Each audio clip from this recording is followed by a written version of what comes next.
Shalom. First and foremost, I want to give all the praises, honor, and glory to Yahweh, by Hashem Yahushua, by Hashem Rakakwadash. Double honor to the apostles and the elders of the great millstone that rule and teach well. Peace and safety and much blessings to the Yakim that's pushing this truth out the four corners of the earth and our truth of sincerity and diligence. Shalom. All right, I'm going to just jump right into this article. It says, Russia informs U.S. ambassador we are no longer at peace. In chilling message following Crimea attack carried out with the U.S.-made weapons, and there's a video floating around. I don't necessarily have it. That they was on the beach. Missiles started dropping, man. Okay, so that's what this basically going into. Look, this says Russia Foreign Ministry summons U.S. Ambassador Lynn Tracy following a deadly Ukrainian attack on the Black Sea port in Crimea that killed 4 people and injured more than 150 over the weekend, giving her a chilling warning that indicates a significant escalation or tensions between the two countries. All right, because the tensions are very, very, very high, right? Are very, very high. Check this out. It says, in a statement, the Russian foreign minister said that Washington has effectively become a party to the war on the side of Ukraine. Russia's message for Tracy during the meeting reportedly included the assertion that we are no longer at peace. It may not be a direct declaration of war, but it's certainly something the U.S. should worry about. Why? Because this is according to prophecy. This is what the Lord is doing. Ezekiel 38:2. It says, Son of man, set thy face against Gog, the land of Magog, the chief prince of Meshech and Tubal, and prophesy against him. Going into what? Russia, right? Got to check out the landmass, because that's where they dwelling at, right? It says, and say, thus says the Lord Yahweh, behold, I am against thee, O Gog, chief prince of Meshech and Tubal. So yeah, the Lord is using Russia, right? But he's still against them. Why? Because chiefly these are still Edomites. All right. I will turn thee back and put hooks in thy jaws, and I will bring thee forth in all thy army, horses and horsemen, and all of them clothed with all sorts of armor, even a great company with bucklers and shields, and all of them handling swords. So the Lord is bringing, Russia back to that. Hey, I'm like, we are at war. Like that, he said, put hooks in our jaws. Just like how you throw a reel, like a reel in the water, like with a hook on it, a line in the water with a hook on it. When that fish clamp onto that hook and you pull that thing back, you jerking them back to where you want them to go, right? And that's what the Lord is doing with Russia, because and when you check it out, you see this happen only because what? The Lord mustered the hosts of the battle, right? This is happening. The Lord is bringing Russia back to that, that war spirit, because what? This is Isaiah 13:4. The noise of a multitude in the mountains, as of a great people, a tumultuous noise of kingdoms of nations gathered together. This is war. The Lord of hosts mustered the host of the battle. So the Lord mustering these things up. The Lord is making these things happen. When you go into that word muster, right? It says pakad. I never looked it up, but it says in the Brown's Driver Dictionary, it says to attend to. The Lord is attending to this, right? Mustard. Let's see. Let's just get the definition of mustard. To assemble, right? Especially for inspection or in preparation of battle. Collect or assemble, right? Congregate. So the Lord is assembling these troops, man. Bringing these troops to their mind of war. All right. It says reckon, visit, punish, appoint, look after, care for, right? Look down here. It says to set over, make, oversee, appoint, right? Basically, the Lord is doing this. The Lord is, creating the conflict and tensions between these two nations, man. So going back to Ezekiel 38, it says, I will turn thee, back in verse 4, it says, I will turn thee back and put hooks in thy jaws, and I will bring thee forth in all our army, horses and horsemen, and all of them clothes. So they're going to have what their all their military might, man, all their weaponry, right, that the Lord has given them, all right, to bring forth his judgment on America. It says with all sorts of armor, even a great company with bucklers and shields. Now, even with the great company, man, because Russia is what? Making allies. See, because look, check this out. This is another article. It says, I don't even know how to pronounce this. Pyongyang says it will send troops to Ukraine within a month. The June 19 defense pact signed between Russia and North Korea included a promise to provide military assistance to one another. Within days, Pyongyang said it will send troops to Ukraine. Okay, and what, man? This is the Lord mustering the battle, man. Okay, that's heavy right there, man. The Lord is getting all these nations involved for that third world war, man. You see? So going back to the article, it says the harsh warning came right here. The harsh warning came after the deadly Ukrainian missile strike on the port city of Sevastopol in Crimea. 2 children were among those who died in the attack and were reported hit by falling debris that came from the Ukrainian missile. It took place while the beach was crowded with visitors enjoying the summer, and that's how it's gonna be over here.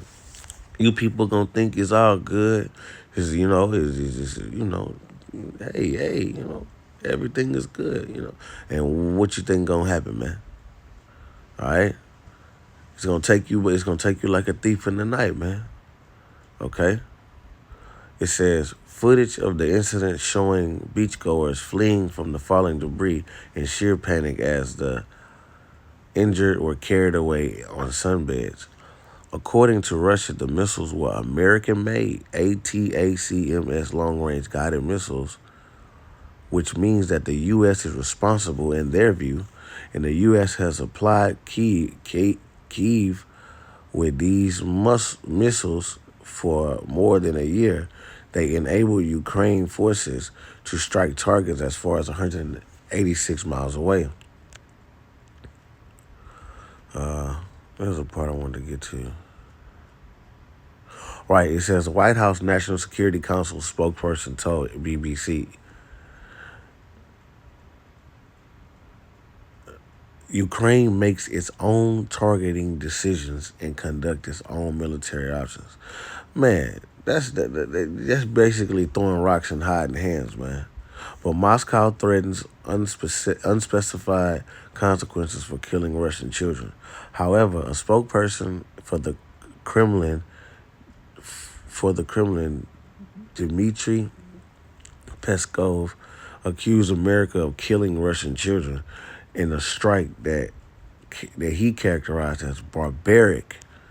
He told the reporters in Moscow that the involvement of the U.S., the direct involvement as a result of which Russian civilians are killed, cannot be without consequences, adding ominously, time will tell what these will be. Time will tell what these will be. Right? So, basically, and that's what I'm a low one, I'll be able to, I found this on Natural News. This is a credible news source, okay? But the point is that we are no longer at peace, right? And then the tensions are high, very, very, very high. So once this MOTB, right? Once this MOTB is implemented, this economy crash, MOTB is implemented, man, you can expect the missiles to start flying, man. Okay? Because, hey, man, it's not gonna be long, man.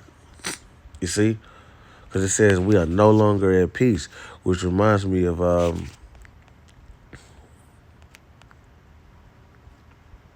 Ecclesiastes 3 and 1, it says, to everything there's a season, and every time to every purpose under the heaven.